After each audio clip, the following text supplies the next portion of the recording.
know many of our listeners will be familiar with your work in the political world, but many of those may know you from a past career. So I think the best place to start then is really discussing how you manage to strike this balance between leaning into your popularity from the world of professional wrestling, during your campaign especially, but ensuring that people still separate Kane from Mayor Jacobs.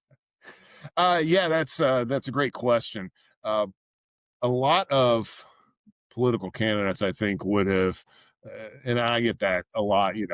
Would have run actually from, the wrestling stuff. It's changed quite a bit, I think, because of the success of people like Dwayne Johnson and John Cena, who have had a lot of success in the mainstream outside of the wrestling business. And also the wrestling business has changed as well. And a lot of the stigma has been removed. And I think people realize that we're human beings portraying a part. And, most of the guys have college educations. We're not just a bunch of kind of dumb jocks out there, doing whatever. So for me, obviously it's not something I can run from. And also I'm proud of my WWE career. It's something that not many people get to do. But it's not something that many people get to do. I got to travel the world, provide my family with a life that I wouldn't have thought possible. And, to me, that's actually the story. It's a story of the American dream. I failed at a lot of things. I wanted to play basketball and then football, and had injuries and other things that came along the way that stood in my path of doing that. But I found something that I was good at with professional wrestling, and just worked hard, kept at it, eventually found some success. And it's pretty amazing because in a free enterprise system, once you discover what you're good at, use it to benefit other people, it benefits you. And there's really no ceiling to how high anybody can go. That's ultimately the story. It is a story of the American dream, and it's a story about really being able to fulfill a personal dream that I had ever since I was a little kid. And I think that is not possible many places except America, and it's because of the freedom and the liberty that we enjoy here. Yeah, and this was a big sort of theme I took away when I read your book a couple of years ago, is that, some people would argue that the world of politics is crazier than professional wrestling even, right? And you That's true. and you talk about in your book, all the different passions you've chased throughout your life, and this idea of, not waiting for opportunity to knock, but building that door yourself and smashing through it. Now, when it comes to politics, this isn't something you have to do. You could have lived a comfortable, easy life and just, enjoyed your time, but you've entered this arena now. There must be a big why behind it. So what compelled you to enter this crazy arena of politics? My kids and my grandkids. When I think about my life, and again, the opportunities that I've enjoyed, I grew up at a farm in very rural Missouri. My family didn't have a whole lot when I was growing up.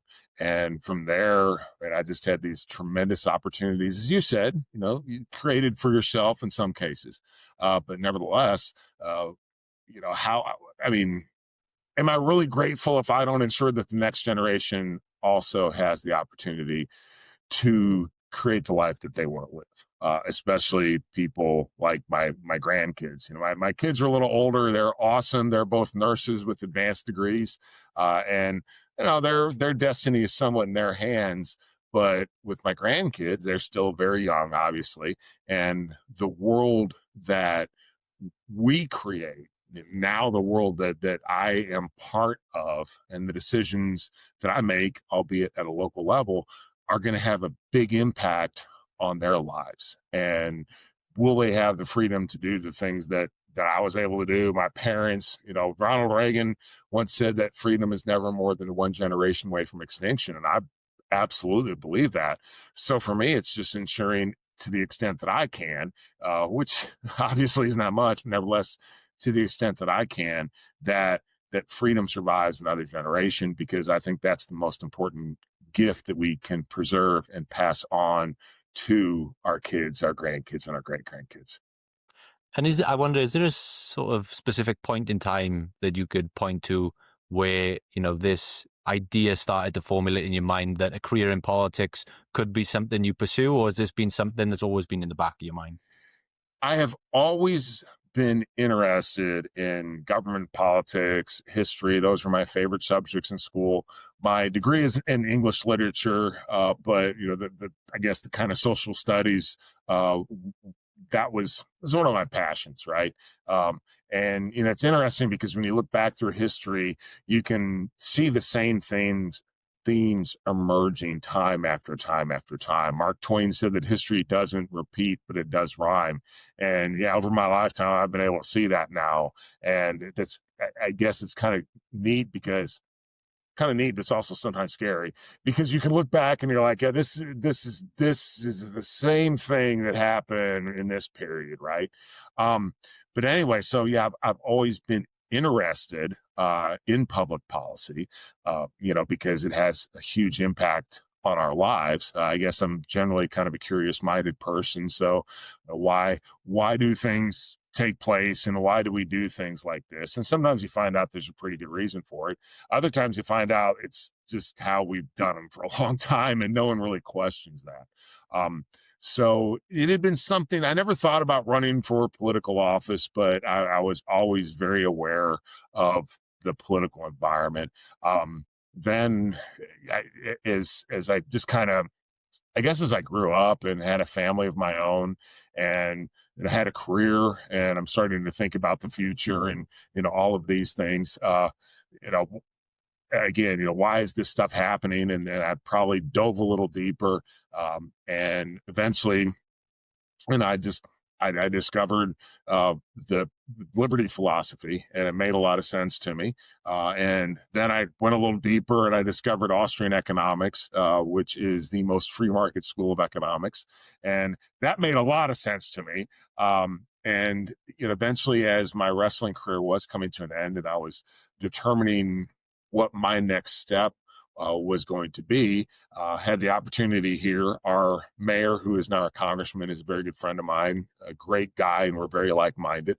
He's term limited, so there was an open seat available, and I literally thought, well, if I'm going to go for it, I may as well go for it now. I don't really have a whole lot to lose, so that's what I just decided to do it, and I was fortunate enough to win the race, and here we are. Yeah, and you touched on it there, but there's actually a really great chapter in your book that was probably my favorite chapter, and that's how you describe the way in which Vince McMahon dominated wrestling in the 1980s, as explained by Austrian economics. I thought that was a fantastic chapter, and I wonder if you've ever reversed that in any way and sort of took lessons you've learned from him as a high performance leader and applied that to the world of politics. Yeah, it's funny because when people say, wrestling and politics, boy, that's a big departure. I'm like, no, you've never been backstage. And I believe that anytime you have more than one person involved in something, it becomes political. And what I mean by that is, you have to use the powers of persuasion. You have to, I played sports all my entire life, and teamwork is a real thing. Okay. How do you do that? The people that are successful in the end are the people that understand that the most important thing is not their own success, but the success of the team. And when the team is successful, then you become successful as well. That's something I learned from sports. And even in WWE, yes, I learned a lot just really about how the world works. I was very fortunate to travel the world and meet people from all different cultures. And it's once you strip away these superficial differences, you find that really people are a lot alike.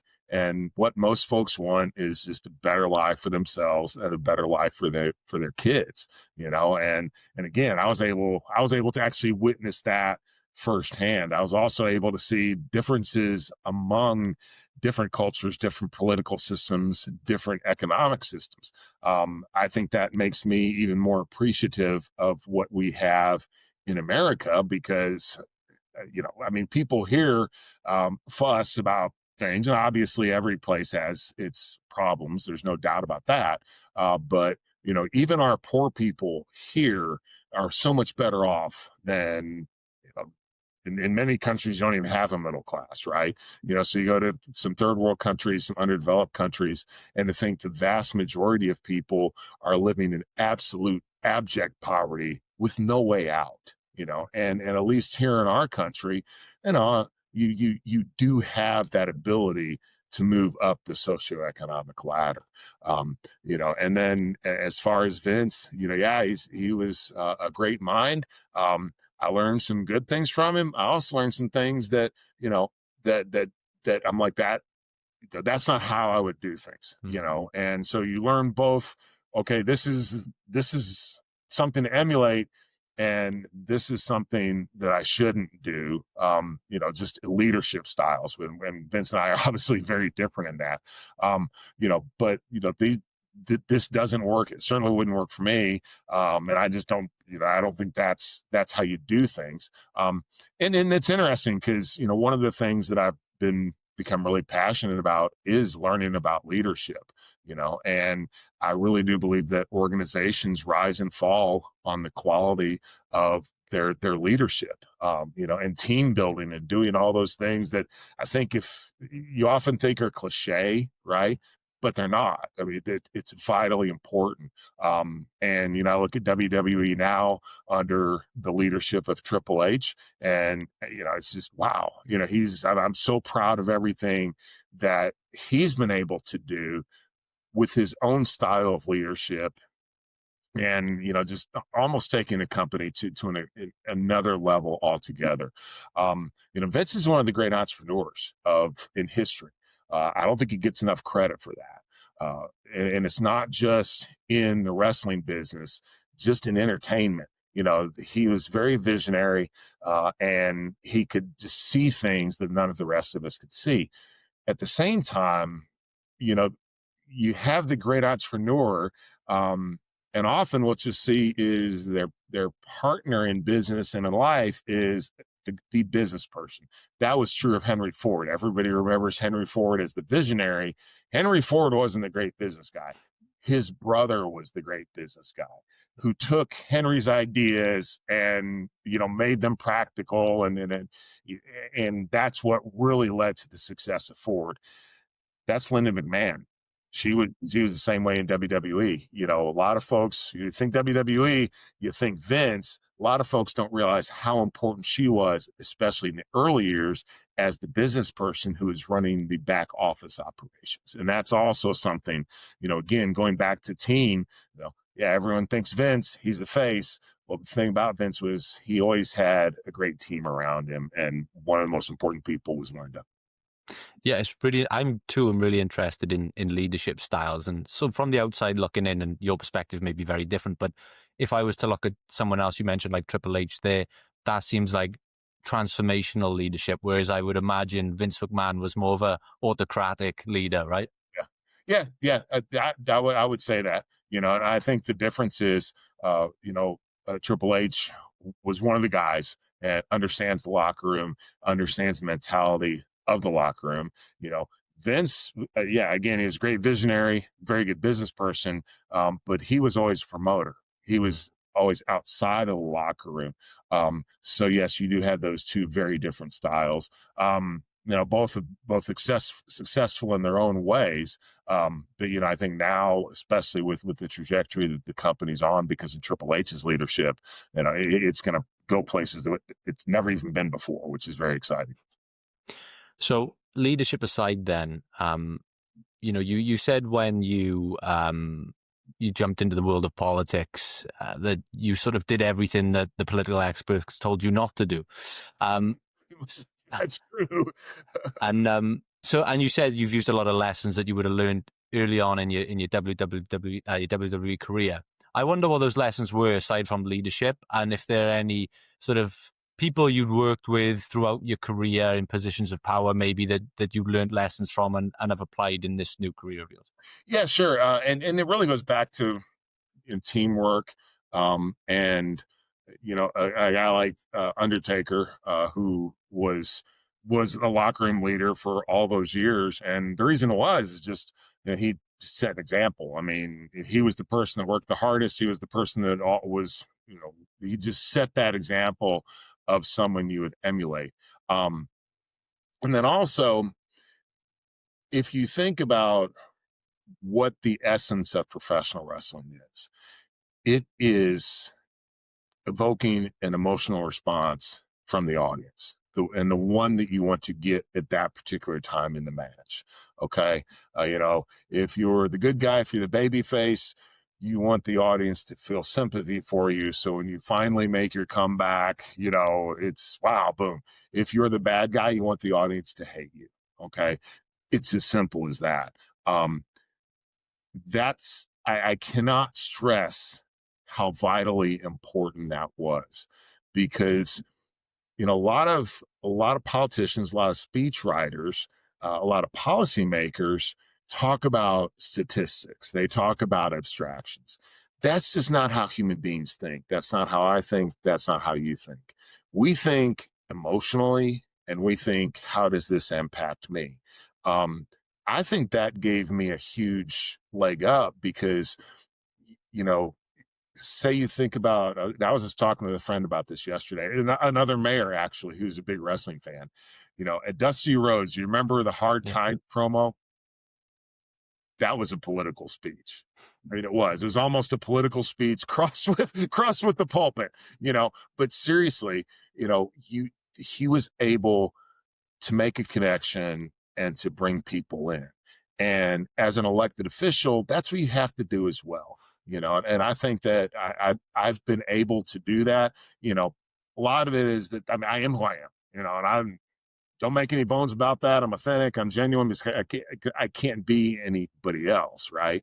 But I understand that aspect of it is, I can talk about all the statistics. I can talk about all the economic factors and theory and all those things.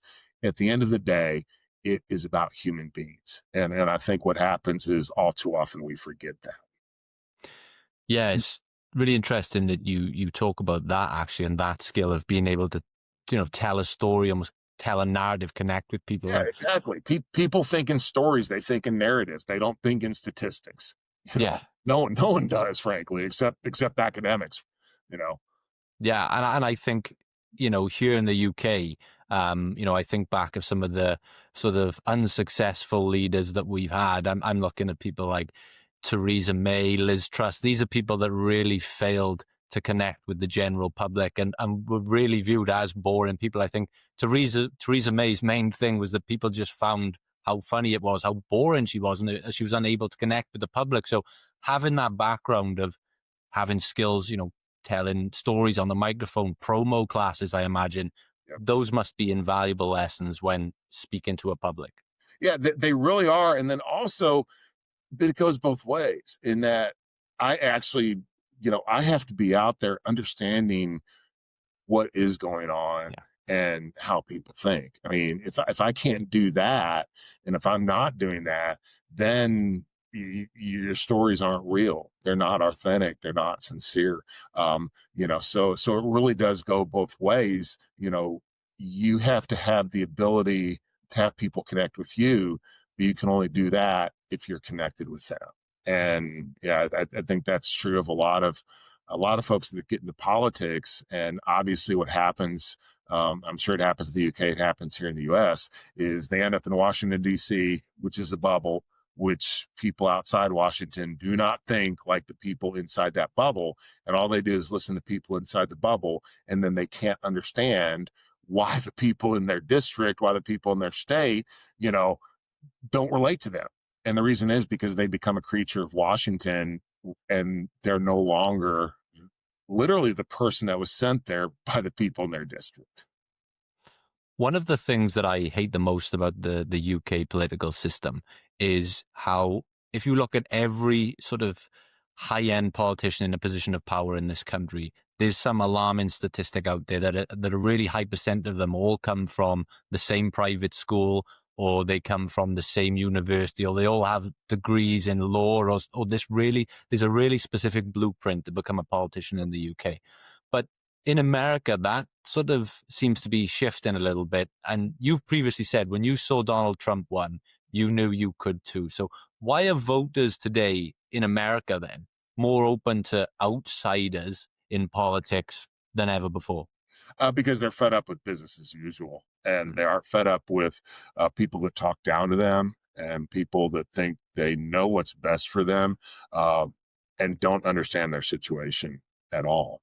It's funny because Donald Trump is very wealthy, he's very powerful, but he doesn't give off that elitist vibe, that so many do.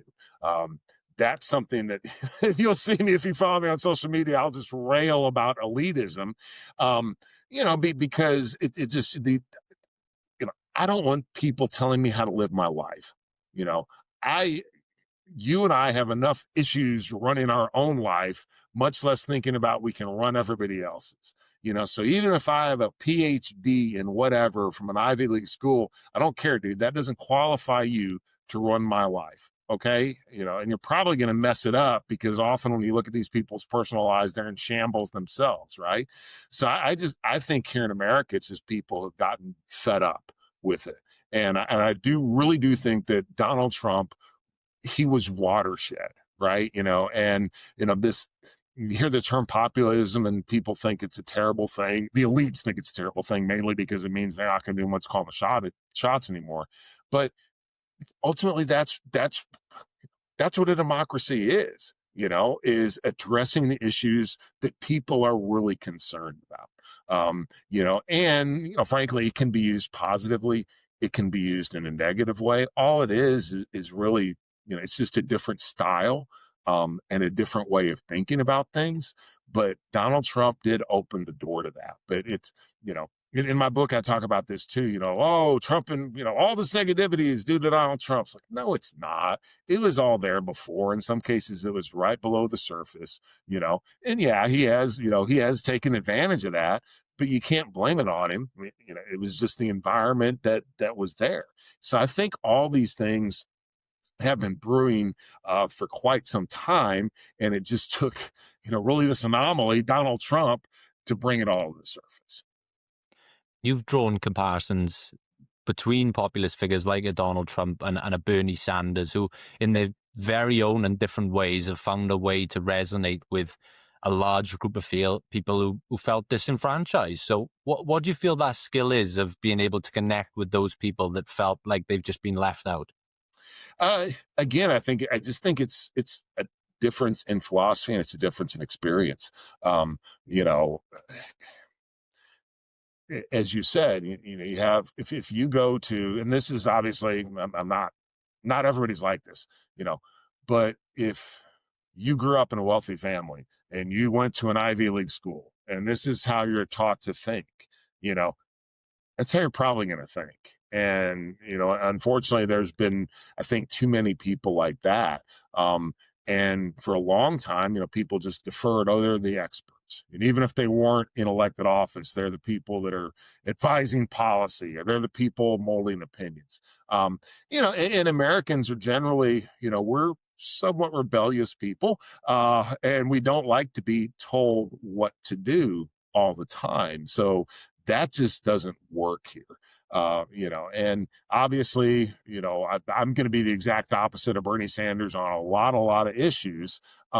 But yeah, he's been able, to tap into that, and it's really, it's just that anti-elitism, right? And you see with the political establishment as well. I mean, uh, in 2016, Hillary Clinton was going to win. We all knew that because that's what the Democrat establishment had decided, because she was the Democratic establishment.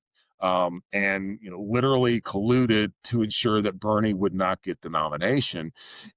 And all that did in the end was make him stronger, and it really threw the Democrat Party in disarray, because now you've seen what's happened is the far almost lunatic left has bubbled up, and they've come to dominate the party. So as much as Democrats might rail against populism, they deal with it as well, because a lot of the reason that they're just, again, in complete disarray is because, the average American does not want their daughter to play against boys in girl sports. And, and these crazy things that just a few years ago, we would have all been like, that's insane. Well, now, because of that populist wing of their own that they don't call populist, but it is, of the far, far lunatic fringe left, that's come to dominate their party because they don't have any candidates at this point who will actually say that. You hear some people like David Axelrod, James Carville that talk about that. And because they're old school political operatives, they understand these things, right? But until they get someone who is willing to moderate and take the arrows from that far left fringe, they're going to be irrelevant in national politics going forward.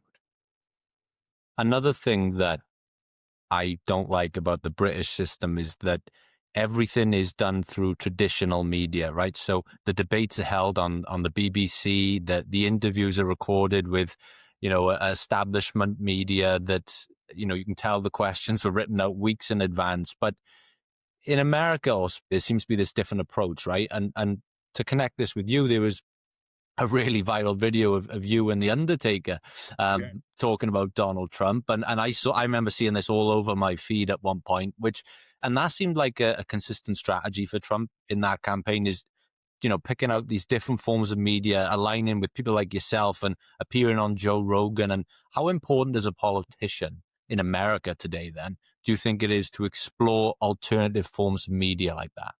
Yeah, you have to if you're going to be successful. And that was a conscious effort on the part of the Trump campaign. And it was Barron Trump's idea. It was like, Dad, you need to start going on some of these long form podcasts that don't even talk about politics so people can see the real you, right? And you realize he is a very entertaining guy. Even if you don't like his politics, and then obviously sometimes he can be abrasive, but he is a very entertaining guy. And you get him talking about pro wrestling or other sports, he's incredibly knowledgeable and he's funny, so you can't help to like the guy.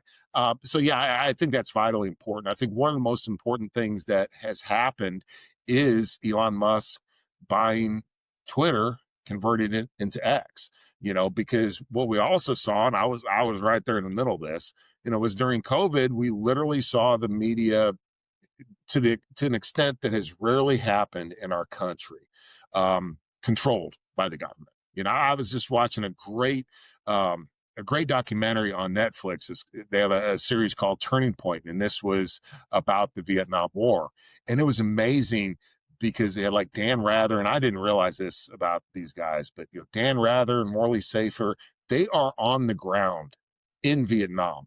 And like Morley Safer is helping patch up American soldiers who have been wounded. I mean, they're under fire and they're reporting from the front and they're telling what's really happening. So LBJ calls whatever, it was some report that Safer put out that went against the narrative, right?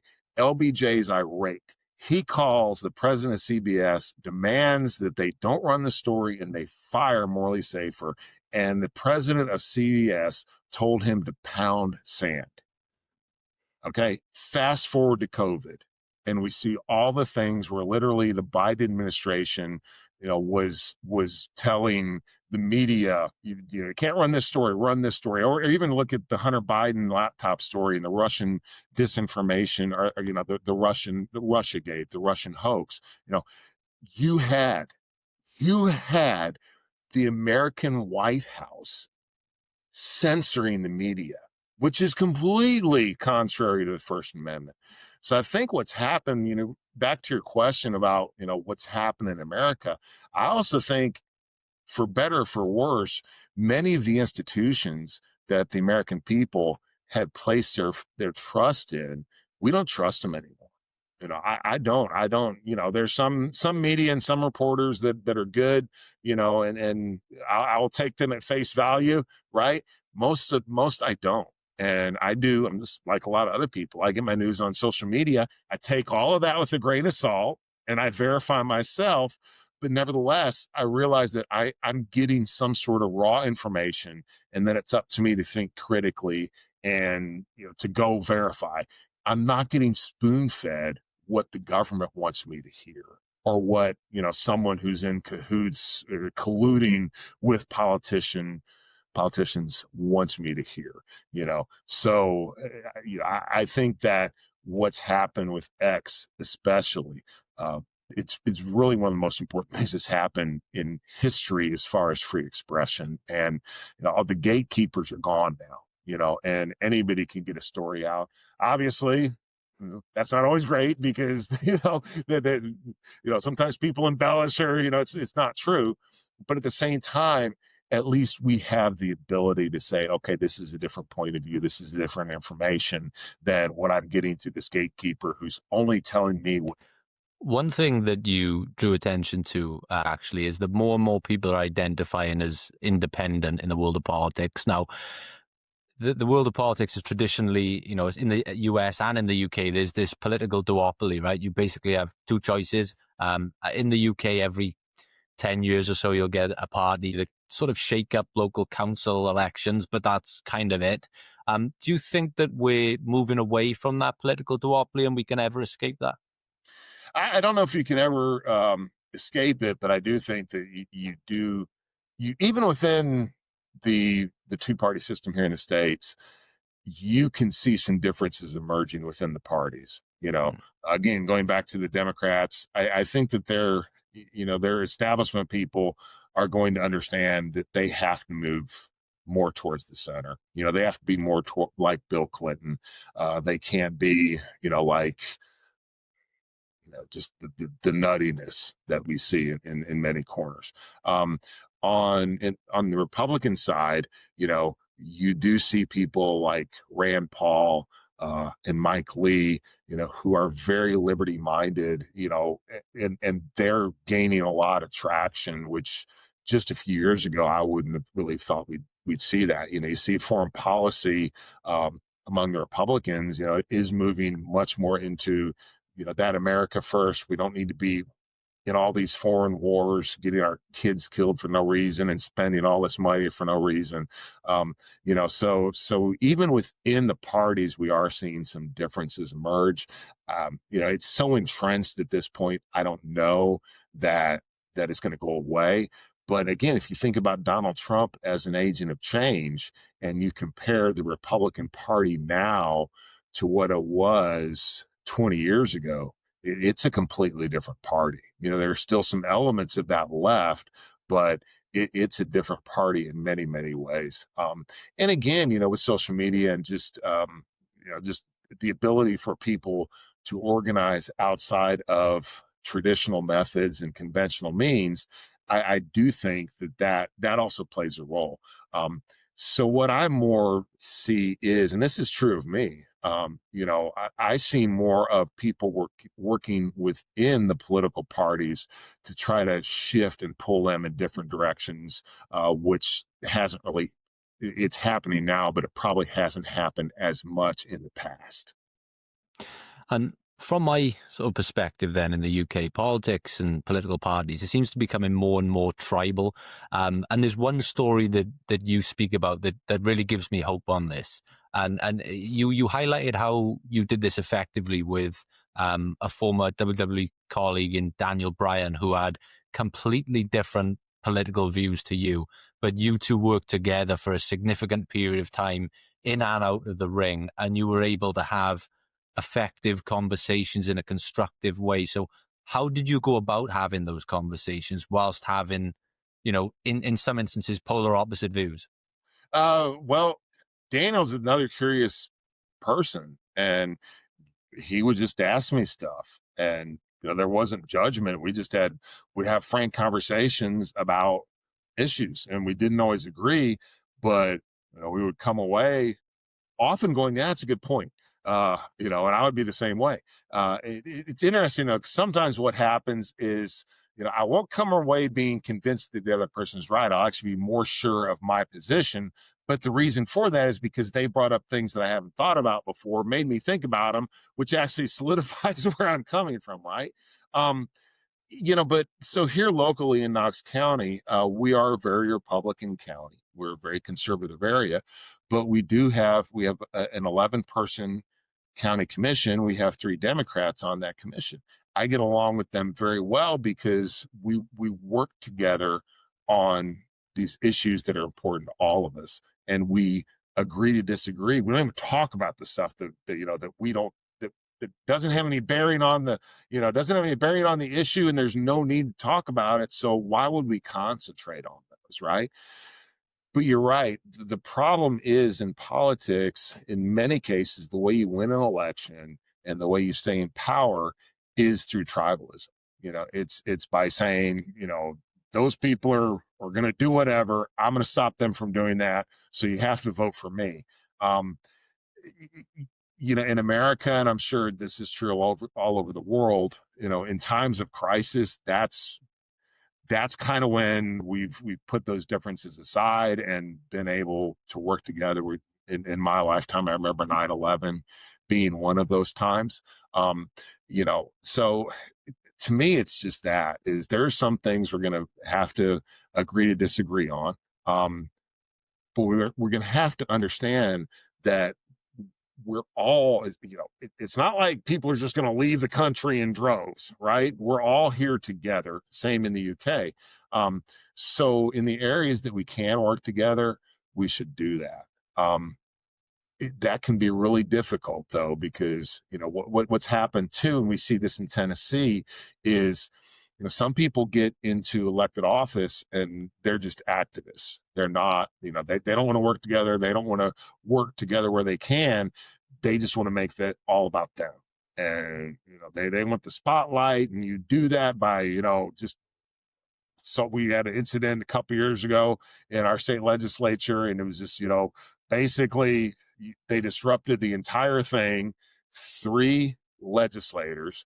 And, the reason for that was so that they could go out and campaign and raise a lot of money and just, basically, hey, we're getting, these guys are screwing us and we're on your side, and bam, all this outside money comes in.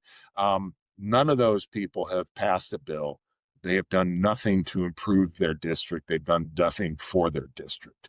So I think too, as constituents, we actually have to demand that, and say, look, that's great, whatever, but you're there to do a job, and you can have your beliefs, and obviously, there are things you can't compromise on. I certainly understand that, but there are things that you can work together on, right?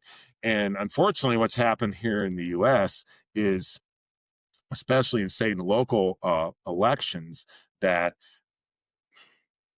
it's almost become somewhat like wrestling, in that you have a very devoted audience that does not reflect everybody, but they're the ones that control so much of this. And we can see with our voting rates, you can just see it in many different areas. So it's partly we as constituents, then it's also as elected officials, is we have to do a better job of getting everybody engaged and understanding, yes, you have your base, and that's really important. But also, I'm not just mayor of Republicans in Knox County. I'm the mayor of Knox County. So yeah, sometimes my Democrat friends aren't going to agree with me, but I don't do things because I think it's just good for the Democrats. I believe that for the Republicans in Knox County, I believe it's good for Knox County, and it helps everybody. And I think all of us are going to have to think more like that. Amazing. Yeah, I know that's something especially a lot of young people struggle with, is having those conversations. So that story in particular, I thought was really important to share.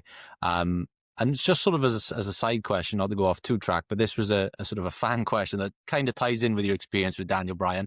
But I wonder, is that sort of the time in your career in which you had the most fun? Obviously, there were different Kanes we knew over the years, the original Kane, the big red machine, the Team Hell No, and corporate Kane. Was that the most fun you've ever had in the ring? Yes and no. Really the most fun was the initial run of Undertaker Hmm. because yeah, I mean that was just awesome, right? And to me that will always be Kane. When I think of Kane and I get that picture in my mind, it's that, right? Um, but when you've done that for 20 years and you've been this kind of dark character for all that time, and I would always kind of laugh when I would hear artists and musicians, they get burned out. And I'm like, yeah, whatever. You make a lot of money, you're getting burned out. But what you find is you do get burnt out if your creativity isn't being stimulated. And that's what happened to me at one point. I was just like, man, yeah, I can do the dark brooding character. Okay. I think we understand that. I'd like to do something different. And along comes the Team Hell No stuff with Daniel Bryan. So yeah, it was fun in a different way, because I got to show a different side of myself than I had before. So that way, yeah, it was, gosh, those early years with Undertaker, I mean, that was just magic. Yeah, I mean, I think when I think of Kane, the first thing I think of is you ripping the steel cage door off, right? That's the moment. Exactly right. Me too, actually. Amazing. Well, as we start to wind down then, and you've actually already mentioned this quote already, but it was a quote I picked up on because I know you really like this quote. And it's that Ronald Reagan quote of freedom is never more than a generation away from extinction. So throughout everything you've witnessed in your time in politics, what do you think is the biggest threat to freedom in the world today? Two things: complacency and power for power's sake. Uh, in the City of God, St. Augustine talks about this concept of libido dominandi, which is Latin for the lust for power. And unfortunately, it's very true in politics. And I do see that sometimes even at a local level. And that's very dangerous. When people move from being public servants to just wanting to control other people's lives, that's a bad thing. Then on the other side of that, as the citizenry has to be engaged. I keep on throwing out quotes, and I'm sorry, but Thomas Jefferson said that eternal vigilance is the price of freedom. He wasn't talking about foreign threats. He was talking about us and us always being vigilant, especially about encroachments on our liberty by the government. So those are the two things. And I think they're the flip side of the coin. Is one is the lust for power by the people in power, but also the fact that sometimes we allow that to happen because we don't pay attention to what's going on. Amazing. Well, the final question I have before we let everyone know where they can find you on social media and more. And I ask this question to every guest that comes on the show, whether they are a mayor or an athlete or a scientist. I ask the same question. Right now, for Glenn Jacobs, what makes life worth living? Oh man, so what's really cool is over the past couple weeks, I've gotten to break ground and cut the ribbon on a lot of projects that my team, our partners with the community, have been working on for years, and they are, in my opinion, there are things that are transformational and generational here in Knox County.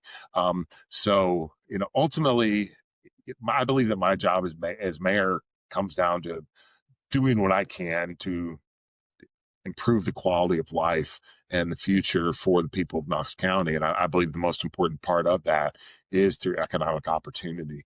So some of the things that, and it's not me, it's my team and it's all the people out in the community that make things happen. But it's just so rewarding to be at a point now where I can see some of these things come to fruition, and I can think, man, this is going to have a huge impact going forward on the lives of the people here in Knox County and East Tennessee. So right now that's what I'm enjoying. I'm enjoying most, obviously with my family and all those things, but not very many people get to play a very small part in hopefully giving us a chance at a better future. It's a beautiful thing. And yeah, though I've never been to Knox County, I think the second person I've spoken to from there, I've also spoken to Brent Smith. I believe he's from Knox County, right? Yeah, Shinedown. Yeah, That's it. Yeah. So two Knox County notables on the show. pretty proud of him. Amazing. Well, for everyone listening now, who may follow you already, but I know there's some people listening now who may be new to your work. Where's the best place everyone can find and connect with you online? Sure. On X, it is my name. That's Glenn with two N's. So it's GLENNJACOBS TN. So Glenn Jacobs TN. I'm also, that's the same username that I use on Instagram. And then I have two Facebook accounts. One is the official mayor page. That's Knox County Mayor Glenn Jacobs. And then also my campaign account, which is Jacobs for Mayor. Amazing. Well, I'll leave all that in the description below. So if anyone wants to check that out, click the description box and the links will be there. Glenn Jacobs, thank you so much for joining me. It's been a pleasure, a privilege, and you've been a guest that I've wanted to speak to for a long, long time now. So thank you so much for giving me your time today. I really appreciate it. I've really enjoyed it. Thank you so much.